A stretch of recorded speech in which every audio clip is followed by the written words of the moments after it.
Karena apa? Karena dia telah menggapai satu kenikmatan yang abadi, keindahan yang tiada tara, yaitu di surga Allah Subhanahu wa taala. Namun untuk menuju ke sana tentunya kita akan melalui yang namanya dunia.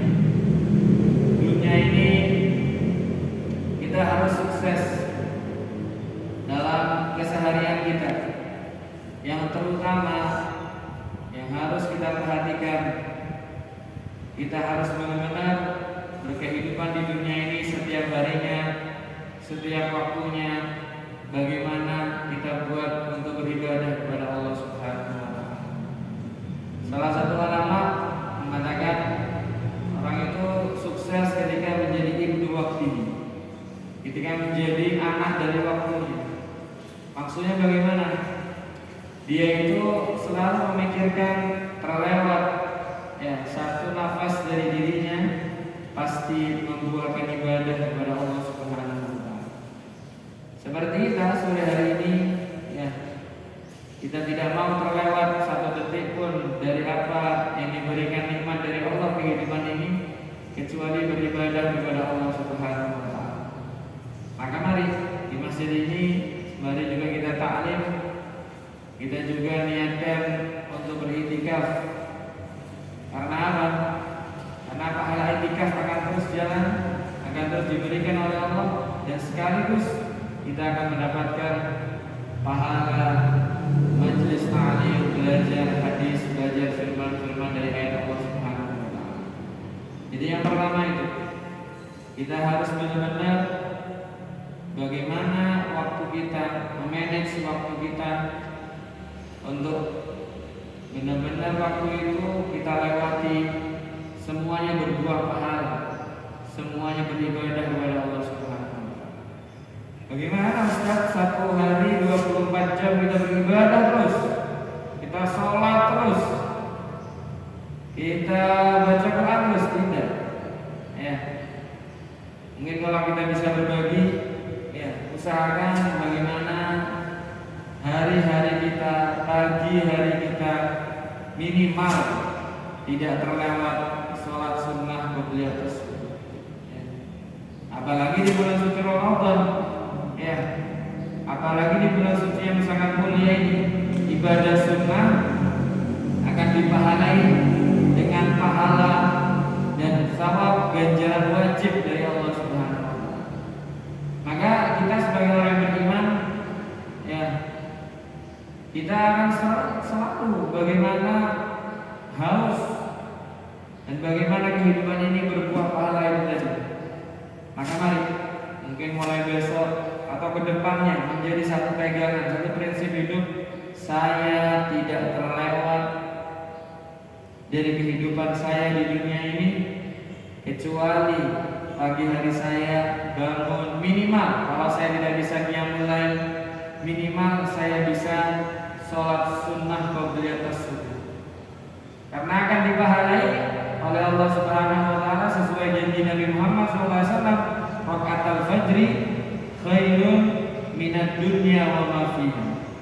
Para ulama menyampaikan dalam menjelaskan hadis ini, siapa orang, misalnya ada satu orang dia berbisnis yang sangat handal, bisa menguasai seluruh dunia, semua aset milik dia, semua pabrik, produksi apapun, tambang minyak, tambang emas, dan semuanya hektar, jutaan hektar dari tanah yang ada di dunia ini punyanya satu orang, kemudian diinfakkan di jalan Allah, itu tidak kalah atau tidak mengalahkan 2 rakaat yang dikerjakan oleh hambanya Allah dengan baju yang halal, dengan makanan yang tadi malamnya mungkin dia makan dari makanan yang halal, sehingga membuahkan energi dia bisa kuat untuk sholat sunnah 2 rakaat qobliyah tersebut, dan dia ikhlas karena Allah, dan dia benar-benar jaga rukunnya, syaratnya dari sholat diterima 2 rakaatnya qobliyah tersebut, itu lebih utama, lebih berat pahalanya daripada dia bersedekah dunia dan seisinya. Maka untuk menuju ke sana, faman zuziya 'anil nar wa udkhilal jannah, untuk kita mencapai kesuksesan abadi masuk surga, tentunya kita akan menabung begitu banyak pahala yang kita siapkan untuk memberatkan amal timbangan pahala baik kita, amal baik kita, sehingga menjadi berat dan masuk surga Allah Subhanahu wa taala. Itu yang pertama, kita minimal sholat sunnah qobliyah sunnah. Setelah itu usahakan ikhwani rahimakumullah, tidak terlewat dari kehidupan ini kecuali kita pagi hari itu sholat subuhnya berjamaah. Lebih-lebih terutama jika kita bisa upayakan dan kita maksimalkan di masjid kita melakukan sholat berjamaah. Karena apa? Misalnya kalau kita ini orang yang tidak bisa qiyamul lail, kita akan mendapatkan pahala seperti orang beribadah satu malam suntuk. Karena Nabi menyampaikan dalam hadisnya, ya, man shalla subha fi jama'atin fa ka'annama qamal lailatul lahu. Siapa orang yang dia itu sholat subuh berjamaah, maka dia seperti beribadah satu malam suntuk. Satu malam dari mulai dia maghrib sampai terbitnya fajar subuh itu terhitung beribadah kepada Allah Subhanahu wa taala. Siapa itu? Orang yang sholat subuhnya berjamaah.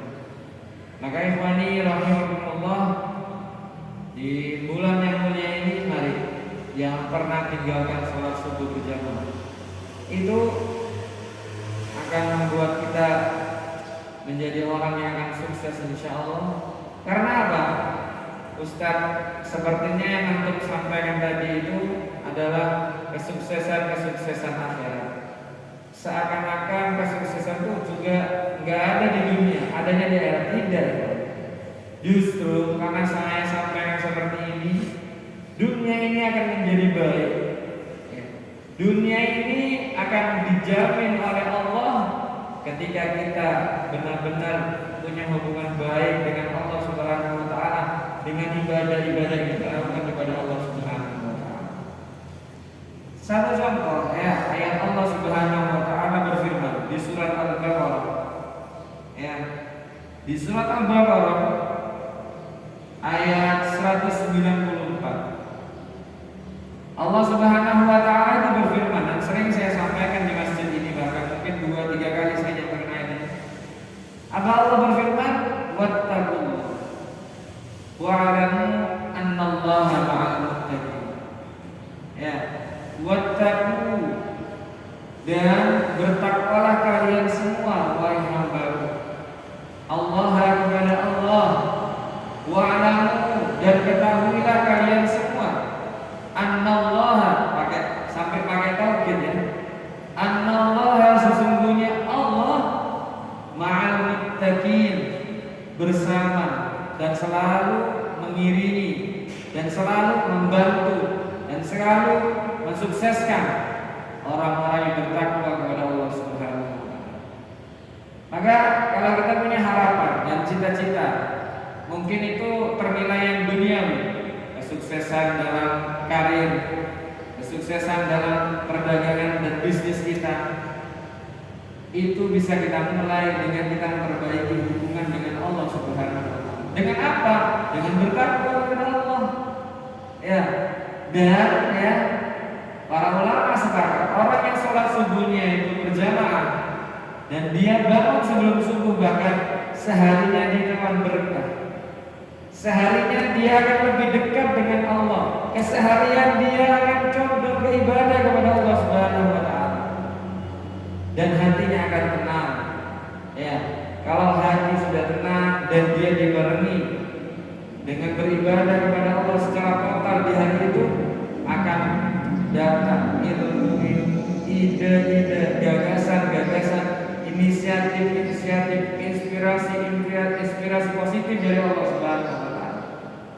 Kok bisa saja itu tadi? Karena Allah selalu bersama ini. Di samping itu Allah juga berfirman, wattaqullah wa yu'allimukum. Masih di surat Al-Baqarah. Di surat Al-Baqarah ayat 282. Allah itu berfirman, wattaqullah. Kalau bahasa Jawa itu sing nurut sampai Allah. Sing nurut sampai Allah. Yang nurut sama Allah kerjakan yang wajib, tinggalkan yang haram, perbaiki hubungan dengan Allah dengan apa? Dengan kesunnah-sunnah yang bisa kita lakukan.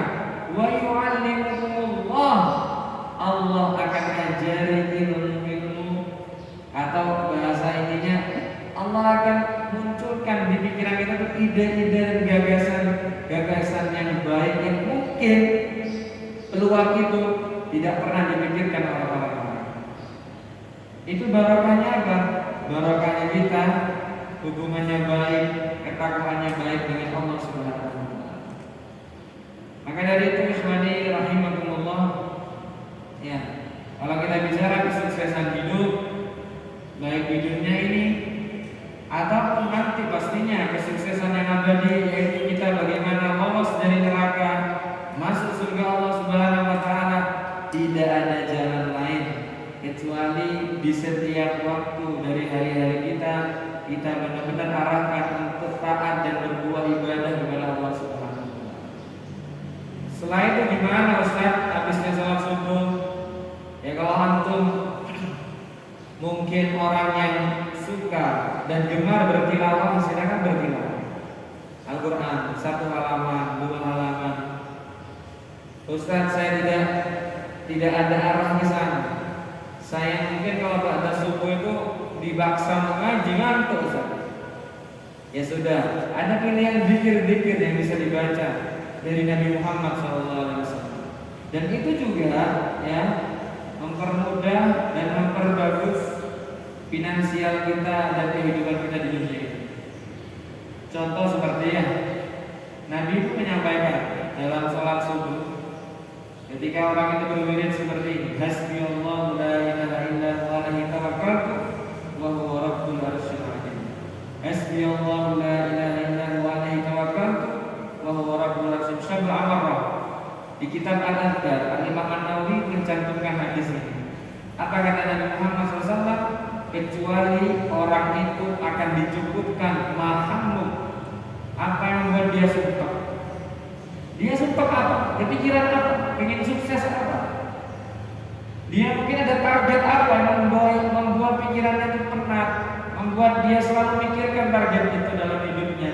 Insya Allah barakahnya dia baca tuntunan zikir pagi dan zikir sore dari Nabi Muhammad SAW, dan itu ada hadisnya, ada referensi kitabnya di kitab Al-Adhkar Al-Imam An-Nawawi. Kata beliau Nabi Muhammad SAW, kafahullahu mahammu, akan dicukupkan, akan disukseskan apa yang menjadi kesumpahannya, apa yang menjadi pikirannya. Maka ikhwani rahimahumullah, setelah sholat subuh hari ya pada baca Quran kita zikir. Ustaz, saya nggak bisa zikir, baca Quran ini susah bagi saya. Ya sudah, apa yang bisa anda lakukan? Bisa produktif pahala, apa yang bisa anda lakukan? Mungkin anda punya bayi, bahagiakan istri dengan mungkin dia istirahat sejenak, ya digendong bayinya. Atau antum apa?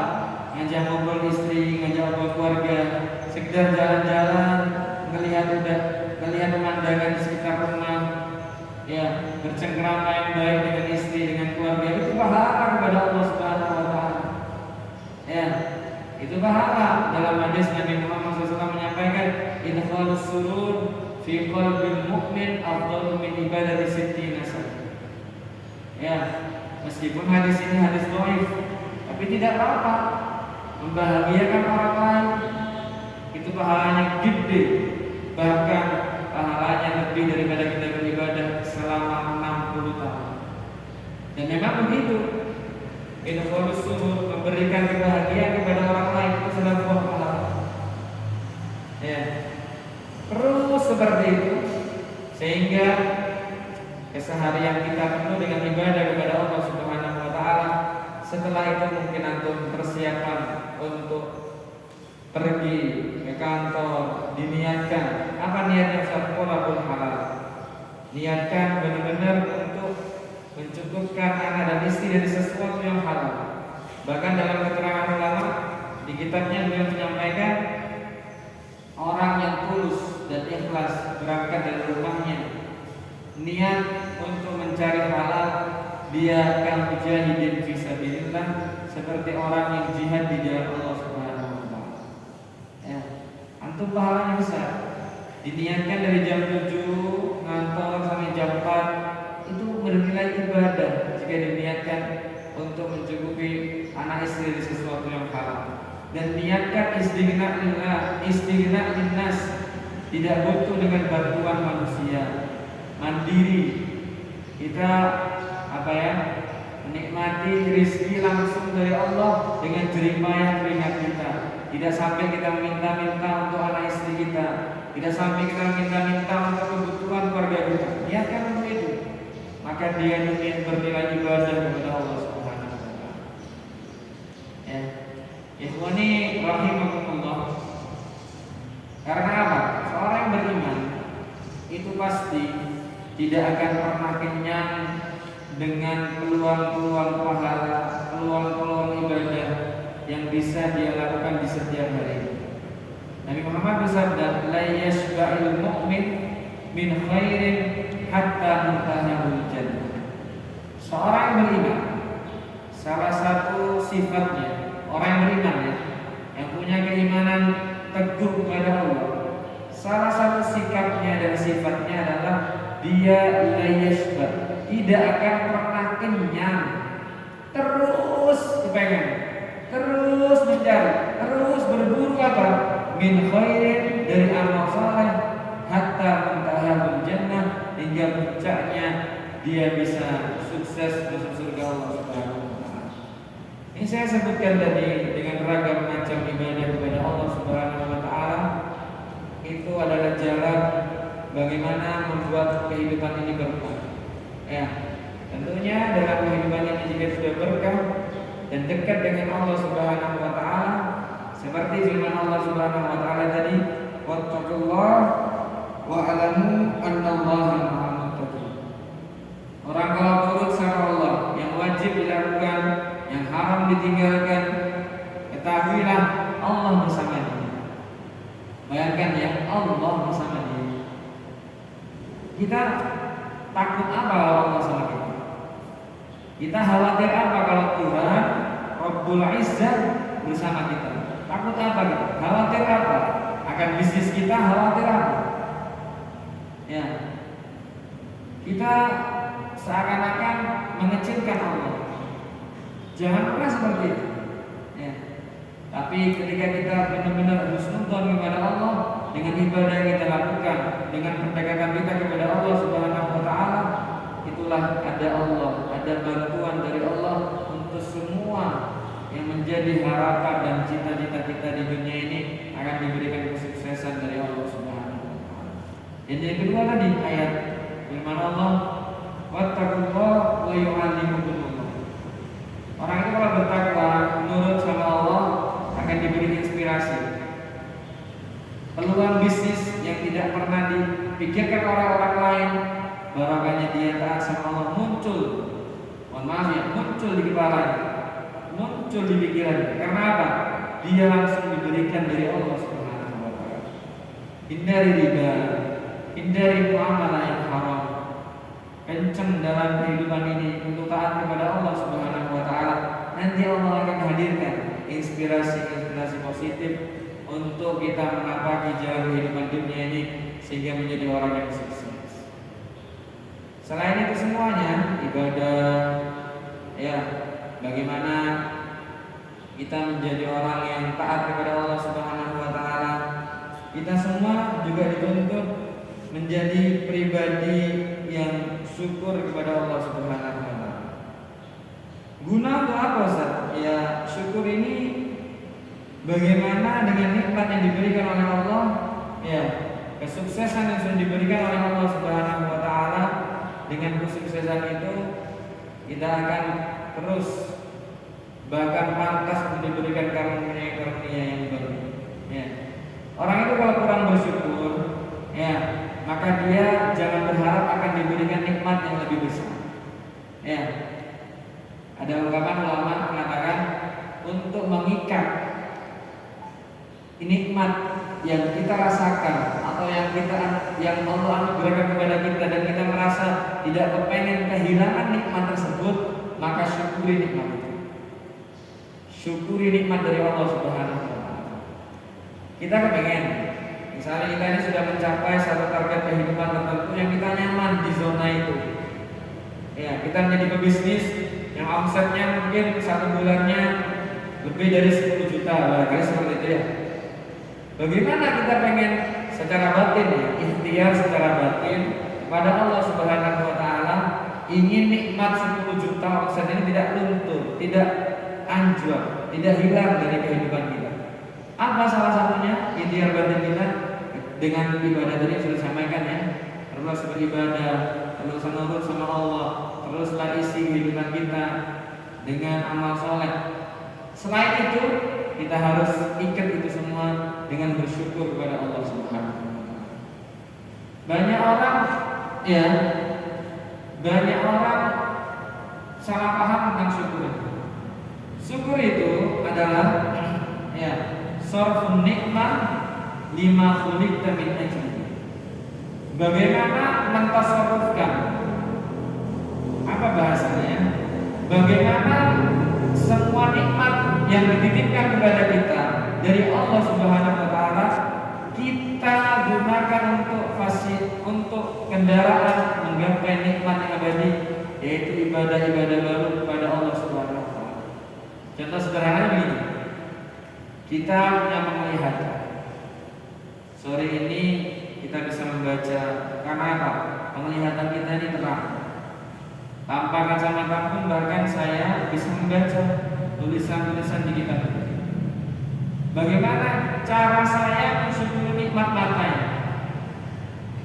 Ya bisa saja kan, naudzubillah min dzalik, saya kecelakaan, mungkin mata ini terbentur, atau naudzubillah min dzalik saya naik motor, saya tersungkur ke aspal beberapa meter, habis semua wajahnya, naudzubillah min dzalik. Seperti itu bisa saja Allah innallaha ala kulli syai'in qadir.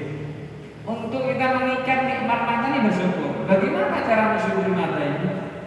Ya, kita buat mata ini untuk sarana taat kepada Allah Subhanahu wa taala.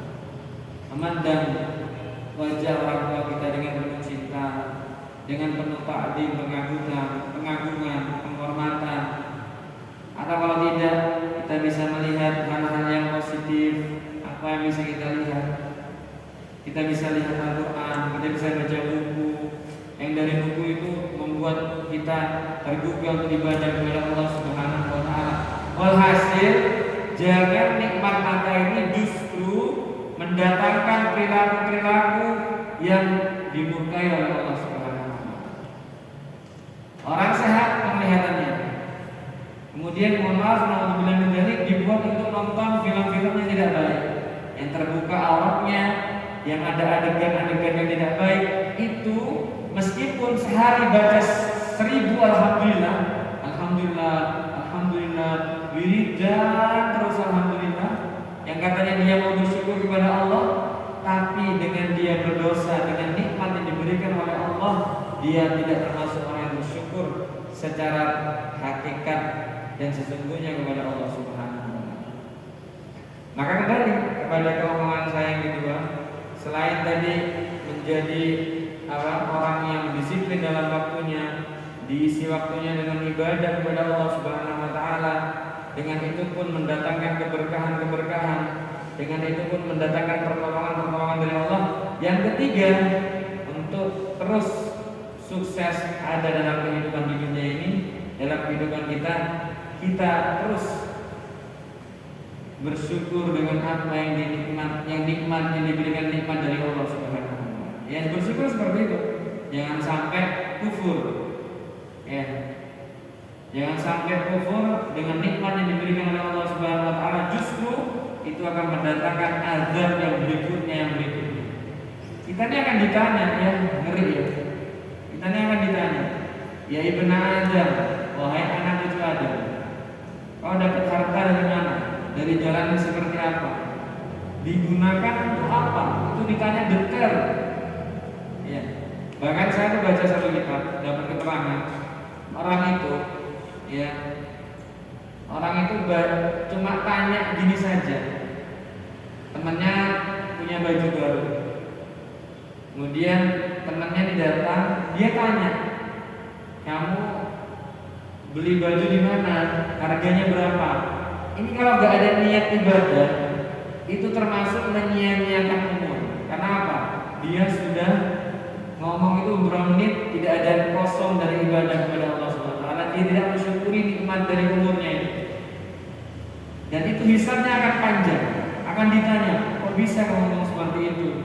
Kok bisa dengan nikmat lisan, dengan nikmat penglihatan, kok bisa ngomong sesuatu yang tidak manfaat itu? Ini apa? Hisabnya akan panjang. Itu kebayang ya, kalau lisan kita, pandangan kita diarahkan kepada sesuatu yang maksiat kepada Allah Subhanahu wa taala, tentu akan berbuah panjangnya hisab di hadapan Allah Subhanahu wa taala.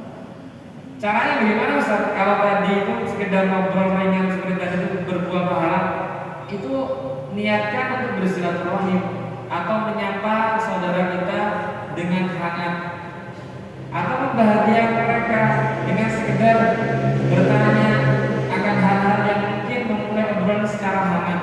Niatkan seperti itu. Saya berniat membangun silaturahim yang baik, silaturahim yang hangat kepada sesama muslim. Dia tanya, bagaimana? Kamu beli baju di mana? Harganya berapa? Bagus ya dan sebagainya. Kalau tidak seperti itu, bisa jadi hisab kita panjang. Apalagi kalau kita punya harta, harta ini banyak, kemudian dihasilkan dari sesuatu yang tidak baik, kita akan ditanya panjang di hadapan Allah Subhanahu wa taala. Ya, kita akan menjadi orang yang akan lama menghadap di hadapan Allah Subhanahu wa taala. Pertama ya, waktunya diatur. Yang kedua, waktu kita harus full dengan ibadah kepada Allah Subhanahu wa taala. Dengan itu akan mendatangkan keberkahan-keberkahan, justru kesuksesan akan terus naik dalam kehidupan dunia ini dan puncaknya akan sukses di akhirat. Yang ketiga, bersyukur. Yang keempat, ya, untuk sukses di dunia ini kita harus punya sifat yang namanya sabar. Ya. Semua tahapan-tahapan dalam kehidupan dunia ini butuh yang namanya sabar. Ya. Menjadi hambanya Allah seperti sekarang ini, ya, kita akan sukses dari subuh sampai adzan maghrib berpuasa, itu butuh ekstra sabar. Ya, maksudnya sukses ini sukses menggugurkan kewajiban dan sukses mendapatkan pahala dari puasa yang kita lakukan. Itu butuh ekstra sabar. Karena sabar itu ada tingkatannya tiga. Ada tiga kategori. Sabar akan maksiat, ya, sabar akan menjalankan taat, dan sabar dari menghindarkan diri kita dari maksiat-maksiat dan sesuatu yang haram yang digariskan, yang dibuat aturan dari agama Allah Subhanahu wa taala. Untuk mendapat sukses dalam hidup, ya, mungkin kita membangun bisnis, dan bisnis kita pengen kita berkembang, itu harus sabar. Kalau orang Jawa harus telaten, itu tidak mungkin tidak. Dan kesabaran juga untuk bagaimana bisnis kita ini terjaga dari sesuatu yang haram. Ya, dengan itu kita taat kepada Allah, kita bertakwa kepada Allah, nyambung dengan ayat tadi. Wattaqullah wa yu'allimukumullah. Ya, bertakwa kepada Allah, sabar, mungkin labanya sedikit. Saya Ustaz menjalani bisnis ini tertati-tati. Sebenarnya kalau saya mau main seperti teman saya, pinjam uang gede dan itu uang riba, saya mungkin lebih bisa berkembang. Jangan, antum sabar. Antum sabar dengan bisnis taat kepada Allah Subhanahu wa taala. Mungkin sekarang antum setapak demi setapak membangun bisnis itu, ya, tapi jadi keberkahan dari halal bisa masuk, mohon maaf ya, ke perut istri dan anak kita menjadi sesuatu yang berkah. Anak kita akan terarah cinta kepada Al-Quran. Anak kita akan cinta dengan sholat. Beda, mohon maaf ya, kalau ada orang gak perhatian dengan bisnisnya, Ya, mohon maaf, lebih condong bagaimana dunianya, bagaimana cepat kaya, bagaimana, maka dia melakukan hal-hal yang buruk yang sampai melanggar dari tatanan aturan agama, dan itu berdampak kepada harta, harta yang haram, harta yang tidak baik, sehingga dimakan sama anaknya susah untuk sholat, anaknya susah untuk diarahkan baca doa, anaknya susah dingajikan, susah. Kenapa? Karena dia sudah makan dari harta yang tidak baik, harta yang haram. Maka harus sabar, ya. Dan sabar itu dalam semua hal, ya.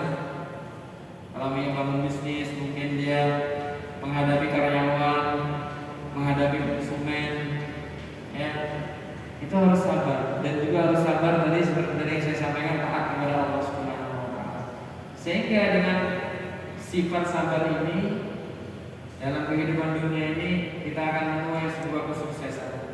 Apa yang kita cita-citakan kita akan bisa raih, dan dari balik itu semuanya kita akan mendapatkan pahala yang besar di sisi Allah Subhanahu wa taala karena kita sabar dalam menjalani bisnis tersebut atau tahapan-tahapan dari kehidupan dunia ini dengan kesabaran, taat kepada Allah, menjauhi dari larangan-larangan sesuatu yang diharamkan oleh Allah Subhanahu wa taala.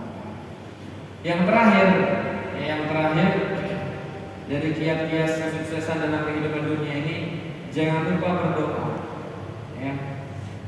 Jadi ceritanya secara zahir sudah saya sampaikan, kan, berupaya, berikhtiar, baik ikhtiar dengan dekatkan diri kepada Allah. Kemudian kalau sudah mendapatkan nikmat harus bersyukur, supaya syukur itu mengikat nikmat yang diberikan oleh Allah. Dan juga kita harus sabar. Dari itu semua kita sudah upayakan, jangan lupa juga kita menjadi orang yang selalu berdoa kepada Allah Subhanahu wa taala. Doa. Apa yang menjadi harapannya? Doa. Dan diniatkan karena Allah. Ya Allah, saya misalnya saya kepengen bisnis saya itu maju, dan setiap tahunnya ada tahapan capaian-capaian yang baik. Dan saya berdoa kepada ya Allah, semoga nanti kalau itu tercapai dan saya menjadi orang yang berkecukupan, bahkan punya finansial yang baik, saya akan berinfak. Saya akan bantu keluarga saya. Ada beberapa keponakan saya mungkin yang harus saya bantu. Mintakan sama Allah, doakan sama Allah. Dan doa ini, ya, usahakan di waktu-waktu yang mulia, seperti ba'da sholat, ya. Karena ada hadis Nabi Muhammad SAW, la turaddu du'a fi duburi kulli sholati. Tidak pernah ditolak oleh Allah orang yang menjalankan doa di akhir-akhir dari sholatnya atau usai dari sholatnya. Maka habis sholat, setelah kita minta husnul khotimah, setelah kita minta bagaimana kita terus istiqomah dalam beribadah, setelah kita minta nanti dalam keadaan husnul khotimah beribadah kepada Allah, masuk surga Allah Subhanahu wa taala, kita boleh minta dunia, ya. Kita minta kepada Allah, ya Allah, saya lagi bangun bisnis, semoga semakin baik capaiannya, ya Allah. Target-target yang sudah saya targetkan dalam kehidupan dunia berhubungan dengan bisnis tersebut, semoga tercapai, ya Allah. Dengan itu saya akan nanti insya Allah berinfak, akan membantu saudara-saudara, akan membantu ponakan, begitu, tidak apa. Atau kalau tak begitu punya niat yang baik, apa? Saya ingin haji, saya ingin umroh, ya. Karena saya dapat keterangan orang yang punya kegigihan untuk menabung haji itu dunianya akan datang begitu deras dari Allah Subhanahu wa taala.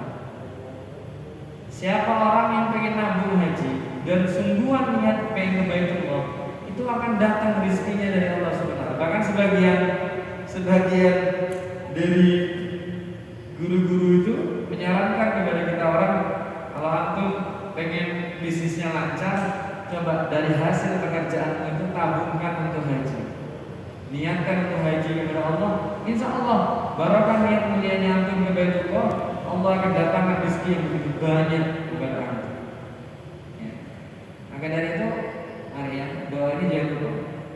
Tadi sudah ikhtiar dengan ibadah, disiplin waktu, dan juga bersyukur, dan juga telaten dalam pekerjaannya, sabar dalam pekerjaannya, tertatih-tatih, tapi jangan sampai jatuh ke riba, jangan sampai jatuh ke muamalah yang haram.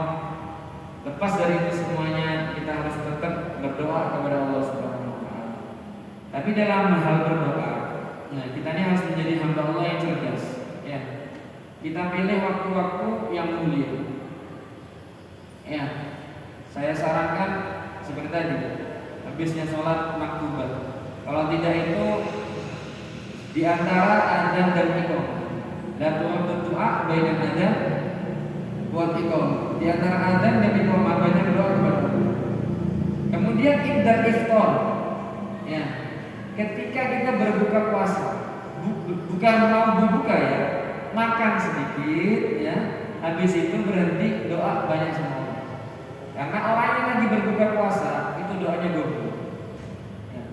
Kalau tidak seperti itu, ya kita minta doa kepada orang-orang yang kita memang harus menghormati beliau, seperti ibu kita. Kalau bahasa orang Jawa, jalur utumo nang ngomong sing kramar ya orang ning sekitar. Maksudnya orang-orang ramati seperti orang tua. Karena apa? Nabi menyampaikan doa walid liwaladihi kan doain nabi li ummatihi. Doanya orang tua kepada anaknya itu seperti dahsyatnya doanya seorang nabi kepada umatnya. Mintakan doa sama ibu, ya, sama abah, sama umi, sama abi, sama ayah, sama ibu. Doakan saya begitu. Ya, karena apa? Beliau adalah orang tua kita. Dan kata Nabi Muhammad, dahsyatnya doanya beliau seperti dahsyatnya doanya seorang nabi kepada umat. Ya. Atau boleh kita bertawasul dengan amal soleh kita, seperti dalam hadis Bukhari dan juga Imam Muslim meriwayatkan hadis ini. Ada 3 orang yang masuk ke gua kan, di hadis yang sangat panjang itu. Waktu itu udah ada alat berat, udah ada pintu, udah ada apa, tertutup, udara yang masuk, matahari, sinar matahari dan masuk. Maka 3 orang yang masuk ke gua ini untuk mendapatkan jalan keluar dari gua itu berdoa sesuai amal soleh yang bisa dia jadikan wasilah atau perantara. Ya Allah, saya dulu punya orang tua, kata yang pertama.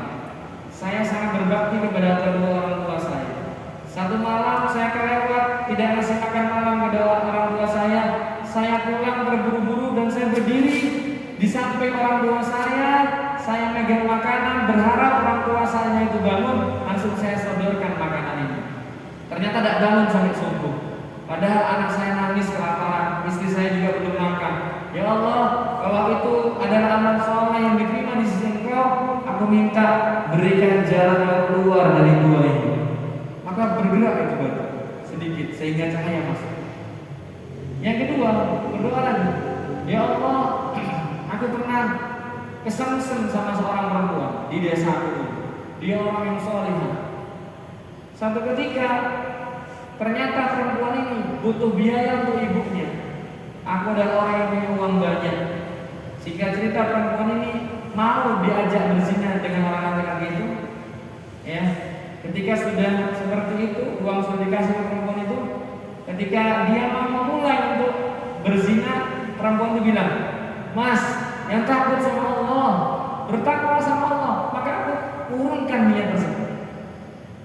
Dan aku biarkan perempuan itu pulang mengobati ibunya dengan membawa uang yang banyak. Kalau itu memang bernilai kebaikan di hadapan Engkau ya Allah, semoga aku bisa keluar dari gua ini. Bergerak batu. Sampai ada celah agak lebar, tapi manusia belum bisa lewat. Yang ketiga doa lagi. Ini hadis Nabi ya. Nabi bercerita tentang keadaan umat yang terdahulu. Dan kebetulan hadisnya hadis sahih. Di Riyadhus Shalihin ada, kemudian di Sahih Bukhari juga ada.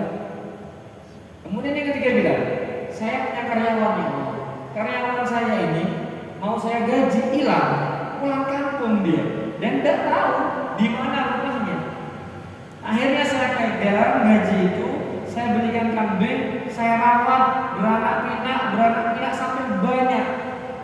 Sudah 10 tahun atau berapa tahun datang karyawan itu menagih janji upah yang akan saya bayar. Saya gandeng tangannya ke belakang rumah, saya tunjukkan ratusan kambing yang sudah beranak pinak. Kaget karyawan ini, jangan main Pak, saya ini minta gaji yang dulu cuma gak seberapa. Jangan ejek saya orang gak punya, mana orang kaya, jangan macam-macam. Enggak, ini gaji kamu, saya rawat, saya belikan kambing. Semua itu beranak pinak dari gajimu itu. Maka kata orang itu dibawa pulang semua sama orangnya itu. Tidak tersisakan satupun, sampai kau pun tidak dikasih. Maka jika itu bernilai ibadah di hadapan Engkau ya Allah, ya, aku minta berikan aku jalan keluar dari gua itu, tergerak dan walhasil orang 3 ini bisa keluar dari gua tersebut. Dalam cerita doa tawassul ini dengan amal soleh ini, mari ada satu hikmah, kita ini harus punya amal soleh yang bisa kita jadikan wasilah saat berdoa. Apa? Tapi jangan punya niat, ini amal soleh nanti saya buat doa, jangan. Ya natural saja. Kita ikhlas karena Allah, ibadah karena Allah. Tapi kalaupun kita berdoa dan kepepet, kita ingat dengan ibadah itu tidak apa-apa. Ya. Kalau bahasanya Yusuf Mansur itu bersedekah, jadikan wasilah sedekah itu untuk berdoa kepada Allah. Itu sama saja dengan hadis tadi sebetulnya. Ya. Atau baca Quran atau apa. Ya. Maka 5 hal yang saya sampaikan tadi, ya, waktunya disiplin, isi dengan ibadah kepada Allah, kemudian bersyukur, kemudian sabar, kemudian berdoa kepada Allah Subhanahu wa taala. Insyaallah semua itu kita jalani dengan baik, dengan teratur, kita akan menjadi orang yang sukses di dunia, dan puncaknya kita akan menjadi orang yang sukses di akhirat, yaitu dengan selamat kita dari neraka dan masuk surga Allah Subhanahu wa taala. Ada ini, mohon maaf ya kalau bahasa saya tidak beraturan dan materi saya lompat kanan lompat kiri. Insyaallah manfaat barokah karena saya menyampaikannya memang tulus untuk kita bareng belajar bareng gitu ya. Dan saya berusaha betul menyampaikan ini berdasarkan dari Al-Quran dan hadis yang saya ketahui. Semoga menjadi ilmu yang bermanfaat, yang barokah. Ihdinas siratal mustaqim. Wassalamualaikum warahmatullahi wabarakatuh.